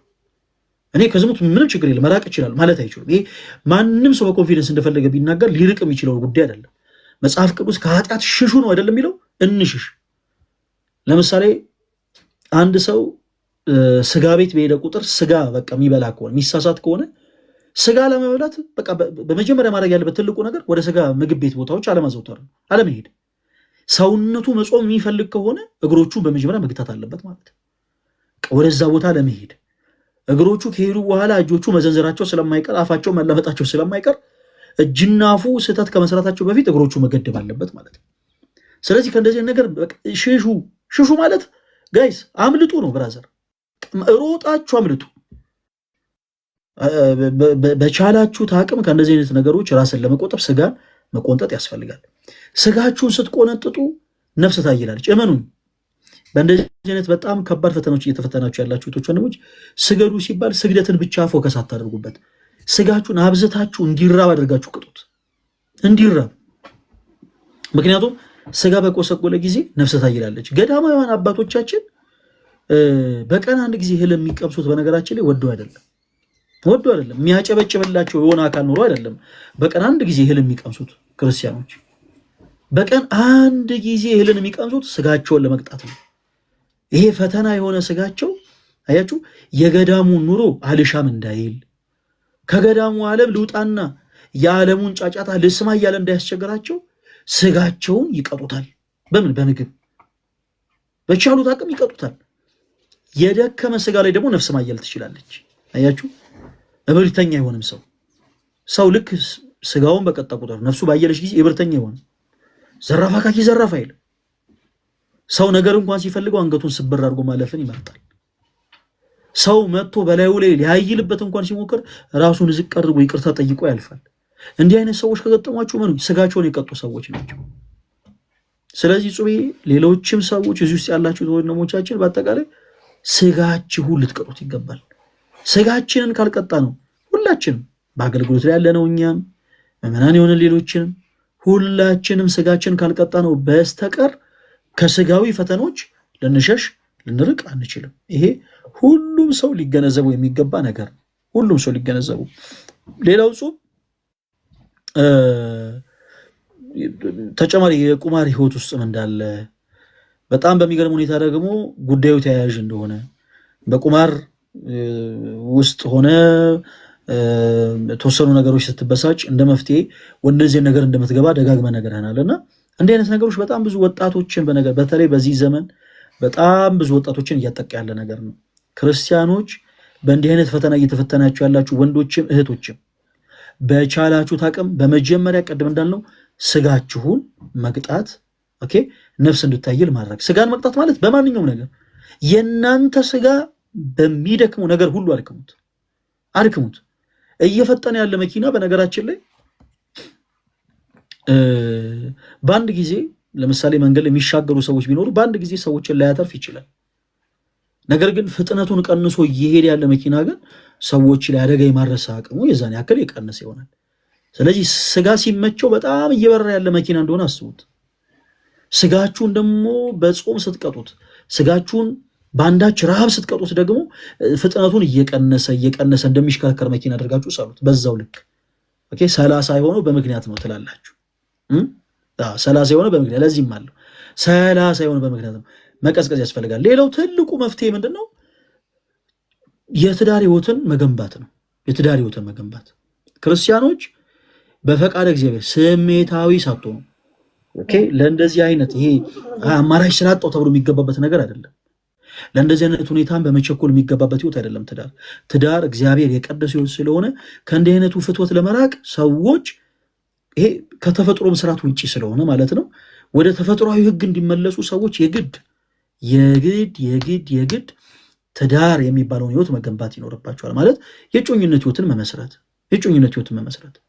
የጮኝነት ህይወትን የመሰረተ ሰው ወደፊት በትዳር ህይወት ጋብቻ ክቡር ነው ለመኝታውም ርኩሰት የለውም ስለሚል እግዚአብሔር ቃል ከትዳር አጋሩ ጋር ማለትም ትዳር መስርቶ ከሚኖረው የትዳር አጋሩ ጋር በሰላም በደስታ ኦኬ የሚያደርገውም እያንዳንዱ ነገር ደግሞ እርኩስ ሳይሆን የተቀደሰው ነው እንደሚቀጥል ስለሚረዳ ከእንዴት ፈተና ራሱን ያርቃል። ስለዚህ በቻላችሁ ታቅም ጸሎት የአንደበታችሁ ቅልጥፍና አይደለም ሰዎች የሚገዛው። እህቶች እንደው ወንዶችን ማናገር እንፈራለን። የብዙ ሰው ትልቁ ችግር ያ ነው። እኛ ወንዶች እንዴት እናናገራለን? ወንዶችን ማናገር እንፈራለን። ሰው ሊሆን አይችልም፣ በቃ ገሌ አይፈልገኝም፣ ስለዚህ ከእኔ ጋር አብሮ እንደዚህ አይነት ህይወት ሊቀጥል የሚችል ሰው ስለሌለ እንዲህ አይነቱን ነገር ልፈጽም የምትሉቶች፣ በተጨማሪ ወንዶችም እኔን ሴቶች እንዴት ሊወዱኝ ይችላሉ? እንዴት ሴቶችን ላወራ እችላለሁ? እንዴት ወደ ሴቶች ልቀርብ እችላለሁ? ነው ሴቶች እኔ ሊቀርቡኝ ስለማይችሉ እንዲህ አይነቱን ድርጊት ልፈጽም የምትሉ ወንድሞችም ጭምር ትዳር የእግዚአብሔር ስጦታ ነው። የማን ስጦታ ነው? የእግዚአብሔር ስጦታ ነው። ስለዚህ በእናንተ ቁንጅና አይደለም ትዳር ልትይዙ የምትችሉት፣ በእናንተ የአንደበት ቅልጥፍና አይደለም ትዳር ልትይዙ የምትችሉት፣ እናንተ በአካውንታችሁ በያዛችሁት ረብጣ በሆነ ገንዘብ አይደለም ትዳር ልትመሰረቱ የምትችሉት። ትዳር ልትይዙ የምትችሉት ከእግዚአብሔር ዘንድ በሚሰጣችሁ ስጦታ ብቻ ነው። ያ ደግሞ ስጦታን ለእናንተ ይሰጥ ዘንድ ያ ስጦታን ታገኙት ዘንድ ደግሞ ሁላችሁ በጸሎት ልትጠይቁ ይገባል። እግዚአብሔር ልትማጸኑት ይገባል። ሰዎች ለትዳር ብለው ይሰደዳሉ። ለትዳር ብለው በነገራችን ላይ ገዳም ለገዳም ይንከራተታሉ። ለትዳር ብለው ብዙ ዋጋ ይከፍላሉ። እናም ደግሞ እናንተም ለትዳር ሲባል ጸሎት ልታረጉ ሱባኤ ልትይዙ ይገባል። ምክንያቱም አንዱ ከዝሙት ማምለጫው አንዱ ትልቁ መንገድ ትዳር ስለሆነ ትዳር ነው። ኦኬ እንዲህ አይነት እህቶች ትኖራላችሁ መቼም። ምናልባት ይሄ እዚህ ላይቭ ላይ ቁጭ ብላችሁ እየተከታተላችሁ ከሆነ ምናልባት የዚህ ላይቭ ሪከርድ ደርሷችሁ ከሆነ እህቶች በአንዳች እንዳትጨነቁ። እኔ ጥሩ መልክ የለኝም፣ እኔ ጥሩ ሰውነት የለኝም፣ እኔ የሚጎለኝ ነገር አለ ምናምን እያልሽ ያለሽ እህቴ እግዚአብሔር የሰጠሽን ስጦታሽን አይቶ የሚያገባሽን ሰው የሚሰጥሽ እግዚአብሔር ስለሆነ በነገሮች ጸሎት ማድረግ ያስፈልጋል። ጸሎት ማድረግ እና ደግሞ ትዳር እንፈልጋለን ስላላችሁ ብቻም ደግሞ ትዳር ይኖራችኋል ማለት አይደለም። ለትዳር ደግሞ ሰዎች ለትዳር ህይወት ለመብቃት ቅድሚያ ማድረግ ያለባቸው ማሟላት ያለባቸው ነገር አለ። ወንድሜ ምናልባት እዚህ ውስጥ ያለ ወንድሜ ኦኬ በቻልከው አቅም የምትቀይረው ልብስ ሳይኖርህ እንደው ገሊትን ካላገባው ብሎ አካኪ ዘራፍ ማለት የለብህም። በመጀመሪያ እንደው አንዲትን ሴት በህይወቴ ባስገባ አየህ፣ በመጀመሪያ ሁለት ትሆናላችሁ። ሁለት ከሆናችሁ በኋላ ደግሞ ሁለት ሆናችሁ ብቻ ተቀመጡ፣ ሶስት ደግሞ ትሆናላችሁ እያላችሁ ደግሞ ትበዛላችሁ። ስለዚህ ይቺን ሴት ላስተዳድራት ኦኬ፣ እንደው በልጅ ብትባረከኝ ደግሞ ልጆቼን ላሰምራቸው እችላለሁ ወይ? ቅድሚያ ይህንን ልትጠነቀቅ ይገባል። ቀድመ ልትገነዘብበት ይገባል። እህቴም ልክ እንደዛው አይ ገሌ እኔ የሚያገባኝ ሰው ያኖረኛል ምናምን ብለሽ ዝም ብለሽ ቤት ውስጥ የምትቀመጪ እህት ፕሊስ፣ በጣም ይሄ ስህተት ነው። በጣም ስህተት፣ ይሄ መጥፎ፣ በቃ በጣም ኋላ የቀረ ነገር ነው። በነገራችን ላይ አሁን ላይ ማንንም አያኖርም። አንቺም ወጥተሽ ሰርተሽ ትገቢያለሽ፣ አንተም ወጥተህ ሰርተህ ትገባለህ። ቤታችሁን እኩል ሞልታችሁ ትኖራላችሁ። እኔ የሚያገባኝ ባል ያኖረኛል፣ እኔ ምንም ችግር የለብኝም፣ እኔ ጥፍሬን ብቻ ልስተካከል፣ ፀጉሬን ብቻ ልሰራ ምናምን የምትይ እህት እባክሽ ፕሊስ ከእንደዚህ አይነት ፈተና መውጣት የምትፈልጊ ከሆነ ከእንደዚህ አይነት ፈተና መራቅ የምትፈልጊ ከሆነ ራስሽን አፕዴት ማድረግ ኦኬ፣ ወጣ ማለት በስራ ራሳችሁን ቢዚ ማድረግ በራሱ በነገራችን ላይ ከእንደዚህ ልምምድ እንድትርቁ ያደርጋቸዋል። ሰዎች ትልቁ ለእንደዚህ አይነት ፈተና እንዲጋለጡ የሚያደርጋቸው ትልቁ ነገር ምንድን ነው መሰላችሁ? በስራ ራሳን ቢዚ ያለማድረጋቸው ነው። እመኑኝ፣ ሳትመርጡ በሆነ ነገር ራሳችሁን ቢዚ ያደርጉ። በሆነ ቁም ነገር በሆነ ነገር ብቻ ስራ በሆነ ጉዳይ ላይ ቁም ነገር በሆነ ጉዳይ ላይ ራሳችሁን ቢዚ ያደርጉት። ከእንደዚህ አይነቱ ፈተና አንዱ ማምለጫና መራቂያም አንዱ መንገዱ ያ ነው። እናቴ እግዚአብሔርን በጸሎት ተማጸኝ፣ ከእንደዚህ አይነት ፈተና እንድትርቂ። ግብረ አውናን ተፈጥሯዊ የሆነ ነገር አይደለም፣ መጽሐፍ ቅዱስ የሆነም ደግሞ ነገር ስላልሆነ ከፈቀደ እግዚአብሔር ውጭም የሆነ ጉዳይ ስለሆነ በቻልሽው አቅም ጸሎት ልታደርጊበት ይገባል። ከእንዲህ አይነቱ ነገር ለማምለጥ ትዳር መሰረታዊ ነገር ስለሆነ፣ ሲቀጥል ደግሞ ራስሽን ልታዘጋጅ ይገባል። አንቺ የምትመኙ ወንድ እንዳለ ሁሉ በተመሳሳይ አንቺም ያ ሰው የሚመኛት አይነት ሴት እንድትሆኝ ራስሽን ማዘጋጀት አለብሽ። ወንድም ያንተም ልክ እንደዛው በቃ ዝም ብሎ አይ በቃ እኔ እነዚህ ነገር እንደወጣ ዝም ብዬ ላግባ ምናምን አይደለም። በመጀመሪያ ጸሎት ልታደርግ ይገባል። ሲቀጥል ደግሞ አንተ በአይምሮ የምትመኛት ሴት እንዳለች ሁሉ ያቺ የምትመኛት አይነት ሴት የምትመኘው አይነት ወንድ መሆን ይኖርብሃል። ራስን በዛ ልክ ከማዘጋጀት አለብህ። ኦኬ። ከዛ በመቀጠል ራሳችሁን ቢዚ ማድረግ፣ በጣም ቢዚ ማድረግ። ራሳችሁን ቢዚ ባደረጋችሁ ቁጥር እመኑኝ ከእንዲህ አይነቱ ነገር ሳትፈልጉ እየራቃችሁ ነው የምትሄዱት። ራሱን በነገሮች ቢዚ የሚያደርግ ሰው በነገራችን ላይ ለፈተኖቹን ይገለጣል። በገዳማት ድርሳነ ሚካኤልን ስታነቡ እና አባ መቃርስ የሚሰሩት ስራ ሲያጡ መነኮሳት፣ በጣም የሚገርማችሁ ነገር መጽሐፍ መነኮሳትን ብታነቡት ቆባቸውን ተርትረው ከእንደገና ይሰፉ ነበር። ቆባቸውን በቃ እንደው የሚሰራ ስራ ቢጠፋ ማለት ነው፣ ገዳም ውስጥ የሚሰሩት ስራ ቢጠፋ ራስን በስራ ቢዚ ያለማድረግ የሆነ አንዳች ኃጢአትን እንድናስብ ስለሚያደርገን ስጋችን በተፈጥሮ በቻሉት አቅም ቆባቸውን እንኳን አስኬማቸውን ማለት ነው አስኬማቸውን አውልቀው ፈተው ተርትረው ከእንደገና ይሰፉት ነበር። ቀሚሳቸውን አውልቀው ተርትረው ከእንደገና ይሰፉት ነበር። ሰፌድና ሰሌን ከእንደገና ይሰሩ ነበር። ለምን? በስራ ራሳቸውን ቢዚ ለማድረግ። በገዳም ያሉ አባቶቻችን በስራ ራሳቸው ቢዚ ለማድረግ ነው። በተለያዩ ገዳማት ላይ ስትመለከቱ ፍራፍሬ የሚተክሉት፣ እርሻ የሚያርሱት፣ ምን የሚሉት ምንም የገንዘብ ናፍቆቱ ኖሯቸው አይደለም ተወዳጆች፣ ምንም የገንዘብ ናፍቆቱ ኖሯቸው ሳይሆን ራሳቸውን ቢዚ ለማድረግ ነው። ለምን? ስራ ለመስራት ለፈተና እንደሚያጋልጣቸው ያውቃሉ። ስራ ሰርተው ፍራፍሬዎችን ቢሸጡ በጣም የሚገርማችሁ ለሆዳቸው አይደለም፣ ትልልቅ ጮማዎችን እንደው ሰቅሎ አስቀምጦ ለመብላት አይደለም ተወዳጆች፣ ለገዳም አገልግሎት ጧፍ፣ ዕጣን፣ ዘቢብ ገዝተው ለመገልገል ለዛ ይውሉታል እንጂ ለሆዳቸው የሚሮረጡ ገዳማውያን አባቶች የለውም። እግዚአብሔር ይመስገን። እና በገዳም ያሉ አባቶች እንኳ በዚህ ልክ የሚለፉት የሚሰራ ስራ በጠፋበት ሰዓት ማንም ሳይቀጥራቸው መዶማ አካፋ ይዘው ወጥተው እየቆፈሩ እየኮተኮቱ የሚሰሩት በስራ ራስን ቢዚ ያለማድረግ ለፈተኖች እንደሚያጋልጥ ስለሚያውቁ ነው። ስለዚህ ንጹህ ብዬ በነገሮች ራስን ቢዚ ማድረግ ያስፈልጋል። ሲቀጥል ከኃጢአት ሽሹ ማለት በቃ ሮጣችሁ አምልጡ ማለት ነው። ወደ ቤታችሁ ስትገቡ ከኋላችሁ የሚከተላችሁ ሰው ቢኖር መቼም ቆማችሁ አታዩ።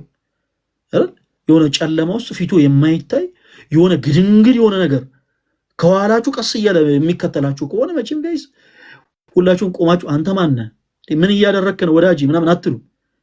ምንም ጥያቄና መልስ የለም።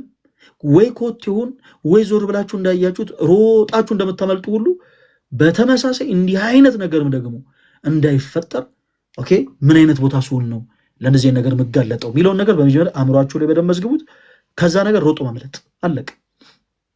ሮጦ ማምለጥ ቅድም እንዳልኩት መብላት የማያስችላቸው ሰዎች አሉ። አሁን ቆመው ለምሳሌ የሆነ ቦታ ላይ ገብተው እኔ በፍጹም እኔ በአሁኑ ምንም ወልፈት የለም እጾማለሁ፣ አለቅ እጾማለሁ ብለው ቃል ከገቡ በኋላ ዙሪያቸው ያሉ ሰዎች እጅግ በጣም እንደው አለል የሚያሳሳ የሆነ አንዳች ምግብ አምጥተው ልክ ሲበሉ እንደው በቃ የዛሬ ልብላ እንደው ምን የኔስ ነገር እያሉ የሚበሉ የማያስችላቸው ሰዎች አሉ።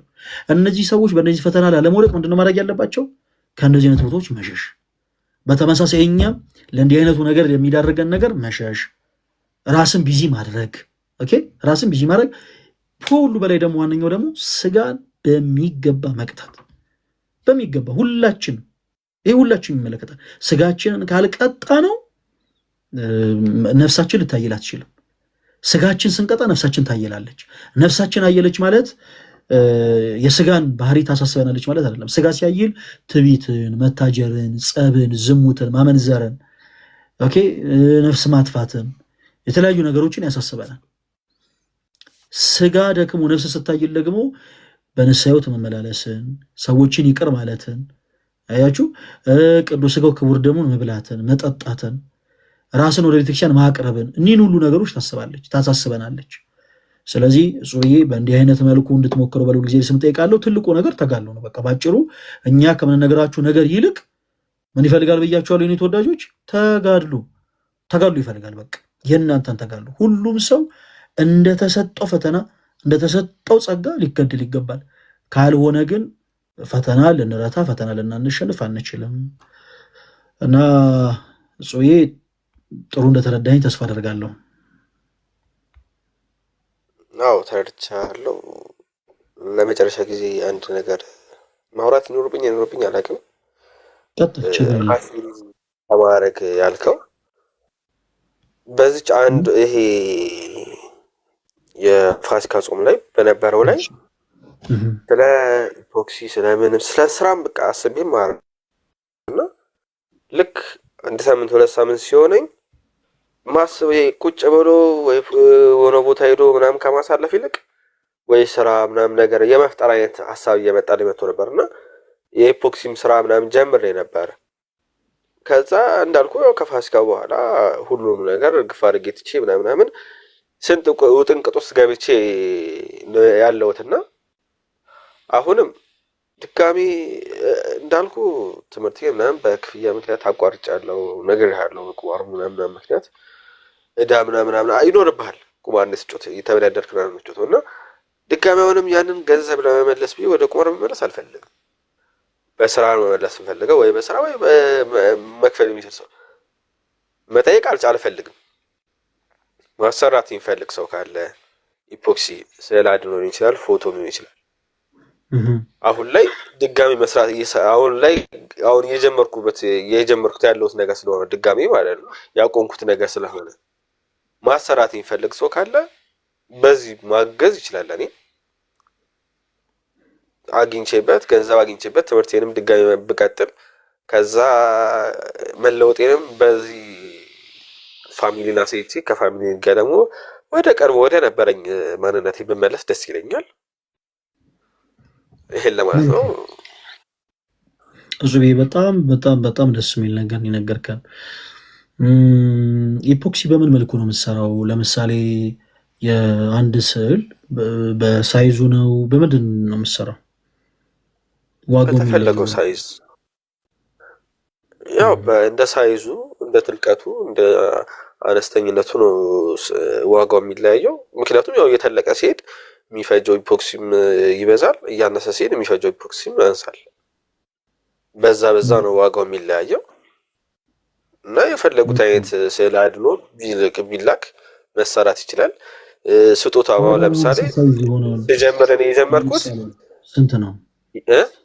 40 በ50 ሳይዝ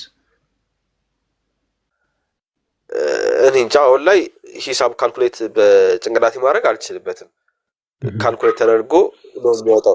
የሚፈጀው ኢፖክሲ አለ 40 በ60 ምን ያህል ኢፖክሲ ይበቃዋል የሚል በካልኩሌሽን አለ። መልካም። ከዛ ዛሬ ደግሞ እሱ ተጨማምሮ ነው የሚሰራው። ለእህቴ የሰራሁት ነበር መጀመሪያ ጊዜ። በዛ ነው የሚሰራው። መልካም። ሁላችንም እዚህ ውስጥ ያለን ሁላችንም ኦርቶዶክሲያን እናግዝሃለን። ቀጣይ ሳምንት አርብ የሚኖረን 3ኛ ዙር የኦርቶዶክስ የመልካም ወጣት መርሃ ግብር ላይ እንዳትቀር። እዛ ላይ ስትመጣ እዚህ ውስጥ ያሉ ሁሉም ለሚፈልጉት ሰው ያዙሃል። እኔ እንደ ቻሌንጅ በቲክታክ ፕላትፎርም ላይ በቅበተ እምነት ለሚያገለግሉ ወዳጆቻቸው ማዘዝ ለሚፈልጉ ሰዎች በአጠቃላይ ኦርደር ትቀበላለህ እና ደግሞ አንተን ማበረታታት ስላለብን ማንኛችንም ዋጋ እንከራከርህም። ቀደም ያልኩህን ሳይዝ ስንት በስንት እንደምትሰራ ተነግረኝና 40 በ50 ወደ ጎን 40 ቁመቱ 50 ሴንቲሜትር ስንት ነው የምትሰራው? የተለያዩ ቅዱሳት ስዕላትን ማለት ነው። አሁን ላይ አንድ ብቻ ነበር የሰራሁት። ስንት ይሆናል እሱ? በ2500 ነበር የሰራሁት። 2500 ብር አንዱ። እሷም 20 በ30 ነው እንደዛ አነስ ያለች ነበረች የሰራሁት። መልካም። ስለዚህ ይሄኛው ከፍ ሲል 3000 ብር ሊሆን ይችላል። ያው ዋጋውን አውጥቼ እነግርሃለሁ። ኦልሞስት ኢንቦክስ እነግርሃለሁ። እንደዚህ እናደርግ።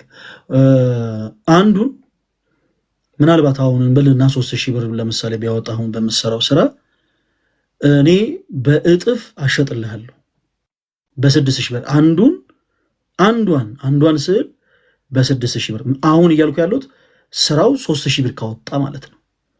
ስራው 3000 ብር አይተኸው አውጥተው አይ አረብ ትንሽ ገንዘቡ ትንሽ ከፍ ይላል የምትልም ከሆነ ትነግረኛለህ። አንዱን በእጥፍ ዋጋ ትመጣና አንተን ማገዝ በነገራችን ላይ የሁላችንም ግዴታ ነው። እሺ አንተ ማገዝ የሁላችንም ግዴታ ነው። አንዳንድ ሰዎች ሄደው የሆነ ቦታ ላይ የውሸት ምስክርነትን ሰጥተው የሆነች ህይወታቸው ማትቀየር ገንዘብ ተሰጥቷቸው ከዛ ወደ ቀድሞ ህይወታቸው ወደ ነበሩበት ይመለሳሉ። አንተ ደግሞ የእውነት መተህ የእውነት ልብህ ክርስቶስን ፈልጎ የእውነት እገዛን ፈልገህም ነው የመጣኸው። ስለዚህ እኛም የእውነት እናግዛለን። ስለዚህ ቀጣይ ሳምንት ዓርብ እኛ እንደ ቻሌንጅ ምን እናደርጋለን? ሌሎች ለብቻ የሚያዙ ሰዎች ካሉ ይዘዙ፣ ችግር የለው። እኛ ላይቭ ላይ ለነ ልደት፣ ለናኬ፣ ለነ ተሙ፣ ለነ ኢዮብ፣ ለነ ጋዲ፣ ለነ ዲያቆን ሞኬ፣ ለነ ዲያቆን ናታኔም፣ ለናንትሽ፣ ለነ ባሮክ፣ ለነ ዮኒ፣ ለሌሎችም ለእነዚህ ሁሉ በአጠቃላይ ማሰራት ለሚፈልጉ በአጠቃላይ እንደ ስጦታ አድርገው እኔ ለገሌ ያሰራለሁ ለሚሉ ሰዎች እድል እንሰጣለን። ቀጣይ ሳምንት ትመጣና አንተ ካንተ የሚጠበቀው ነገር ምንድነው? በቃ አሁን ጽብዬ ወደ አዲስ መንፈስ ኦርደር ብቻ መቀበል ነው። ኦርደርህን ትቀበላለህ። ከዛ በኋላ ራስህ ቪዲዮ እየሰራ ለታዘዝካቸው ሰዎች ታደርሳለህ። ኦኬ። ለለት ከሆነ ለለት ሰጠዋለህ፣ ለተሙም ከሆነ ለተሙ፣ ለነዮባም ከሆነ ለነዮባ፣ ለነጋዲም ከሆነ ለነጋዲ ራስህ እየሰጠህ ስራህን በዛው ፕሮሞት ታደርጋለህ። እያንዳንዱ ወንድሞችም ደግሞ ስትሰጣቸው እንዲቀረጹ ቪዲዮን ፕሮሞት እንዲያደርጉ እኔ ነግራቸዋለሁ። ምንም እንዳታስብ፣ እግዚአብሔር አምላክ ከኃጢአት በስተቀር የልብህን መሻት ይፈጽምልህ። ካለህበት ነገር ደግሞ ወጥተህ አዲስ ምዕራፍን ጀምረህ አዲስ ጉዞን ተጉዘህ ያንተ ህይወት የእግዚአብሔር ትምህርት ቤት ሆኖ ሰዎች የሚማሩበት ወንድም እግዚአብሔር አምላክ ያድርግህ። ቀጣይ ሳምንት በዚህ አጋጣሚ እዚህ ውስጥ ያላችሁ ወንድሞች በአጠቃላይ ስንመጣ ሌሎች ሰዎችን እንደምንቀበል ሁሉ ሌሎች ሰዎች እንደምናወራ ሁሉ በተመሳሳይ ወንድማችን እጹብንም ደግሞ እናግዘዋለን። እኔ በግሌ ማግዝህን ነገሮች እነግርሃለሁ። አንተ ብቻ ኦርደርን አውጥተህ እስክሪብቶና ወረቀትን ብቻ አዘጋጅተህ ኦርደር መቀበል ብቻ ነው ከአንተ የሚጠበቀው። አለቀ። ፎሎ አደረጋቸው ምልህን ሰዎች ፎሎ ታደርጋቸዋለህ። አሁን ፎሎ ያደረግከው ገሌ ለልደት ነው የሚያሰራው፣ ትጽፈዋለህ። እንዲህ የሚባል ቲክታክ አካውንት ፎሎ ታደርገዋለህ። ከዛ ለልደት እንዲህ የሚባል አካውንት ለታሙ፣ እንዲህ የሚባል አካውንት ለኢዮብ፣ እንዲህ የሚባል አካውንት ለጋዲ፣ ሁሉንም ኦርደር ትቀበልና ገንዘባቸውን ከከፈሉ በኋላ ስራውን ትጀምራለህ። እኛም በቻልነው አቅም ፕሮሞት እናደርጋለን። እጹብዬ በርታሺ። በጣም አመሰግናለሁ። አሜን። እንዴት ደስ ይላል። ኦኬ፣ መጨረሻ አንድ ሰው ልቀበል። ስራህን የሚል አካውንት ይሰማል። ሰላም ናችሁ? እግዚአብሔር ይመስገን። እንደምን አለ? እግዚአብሔር ይመስገን። እኔ እንኳን ለማመስገን ነው የገባሁት። ምናልባት ኋላ ላይ ባመሰግን ደስ ይለኛል። እሺ አመስግን ካሉ ተቀበላቸውና መጨረሻ ችግር የለም አመስግን። እሺ እግዚአብሔር ይስጥልን። በእውነቱ ቤተክርስቲያን ትልልቅ ወንድሞች አፍርታለች። በጣም እናንተን ታላላቅ መምህራን በማግኘታችን ደስ ይለናል። ዘመኑን የሚዋጅ አገልግሎት መስጠቱ በጣም አስፈላጊ ስለሆነ ቤተክርስቲያናችን ብዙ ወጣቶች ያሏት የብዙ ወጣቶች እናት ናት። ቤተክርስቲያናችን በተለያየ ዓለም በተለያየ መንገድ በተለያየ ሁኔታ ከጎኗ ያው የምናፈነግጥበት መንገድ በጣም ብዙ ሊሆን ይችላል። እነዚህ ወንድሞቻችንና እህቶቻችን በጣም ላመሰግናቸው እወዳለሁ። ማለት አንደኛ ከነሱ የሚማር ሰው አለ፣ ሁለተኛ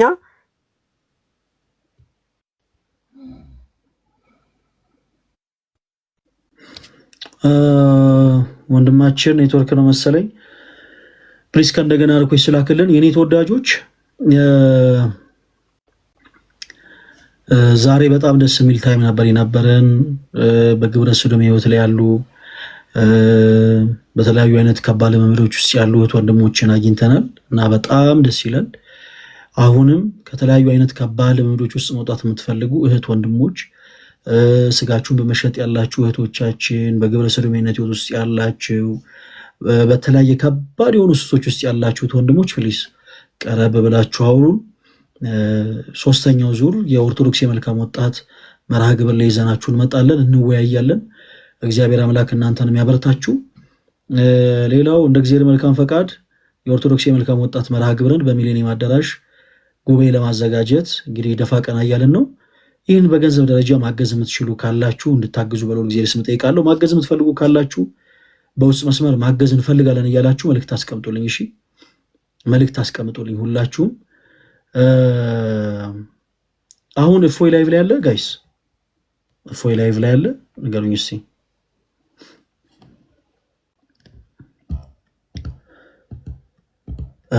አሁን ላይ እፎይ ላይቭ ላይ ያለ የልቤን ሁሉ መልካም። አንድ ላይ ሄደን ለነፎይም ስጦታ እንሰጣለን። አሁን ሁላችሁም ቀድማችሁኝ ፎይ ጋር ትሄዱና ሁላችሁም በአንድ ድምፅ ፈለገ አትናቴዎስ ተጽዕኖ ፈጣሪውን አስገቡት ትላላችሁ። ኦኬ። ከዛ በኋላ የኛ የኦርቶዶክስ የመልካም ወጣት ክሩ ጊፍት እንሰጣለን ማለት ነው። አትሰማም?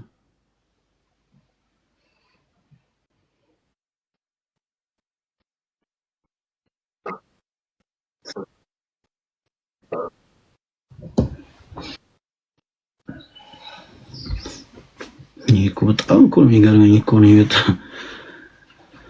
ኤኒዌይስ ምስጋና እና ቀጣይ ሳምንት እንዳትቀሩ እሺ ሁለታችሁም።